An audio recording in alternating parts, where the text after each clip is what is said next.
নমস্কার দর্শক বন্ধুরা, আজকে আবার একটা নতুন ভিডিও নিয়ে আপনাদের কাছে চলে এসেছি। আজকে বানাবো কচু পাতা বাটা।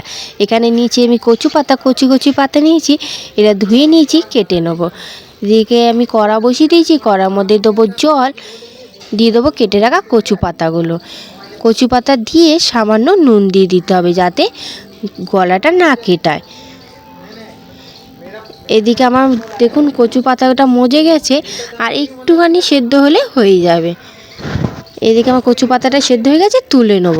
এদিকে মিক্সি জারে দিয়ে দেবো কালো সর্ষে, এটা গুঁড়ো করে নিতে হবে। এদিকে আমার গুঁড়ো হয়ে গেছে, এক সাইডে রেখে কড়ার মধ্যে দেবো 3 চামচ সর্ষের তেল, 3টে শুকনো লঙ্কা আর 5-6টা রসুন দিয়ে ভালো করে ভেজে নিতে হবে, রসুনটা যাতে একটু লাল লাল হয়। এদিকে আমার রসুনটা ভাজা হয়ে গেছে, দিয়ে দেবো কচু পাতাটা যেটা সেদ্ধ করে রেখেছি সেটা। একটু সাইড করে দিয়ে দেবো চিংড়ি মাছ। চিংড়ি মাছটা হালকা আমি ভেজে রেখেছিলাম, দিয়ে ভালো করে নাড়িয়ে নিতে হবে যাতে কচুর শাকের মধ্যে যে জলটা আছে পাতার মধ্যে সেটা শুকিয়ে যায়।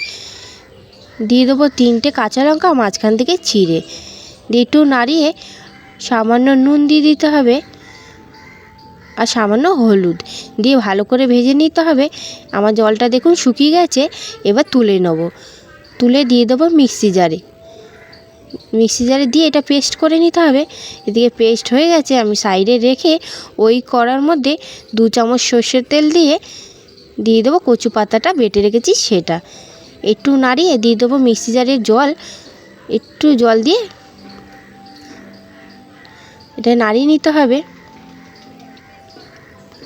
জলটা শুকানো পর্যন্ত ওকে নাড়িয়ে নিতে হবে যাতে কড়া না ধরে।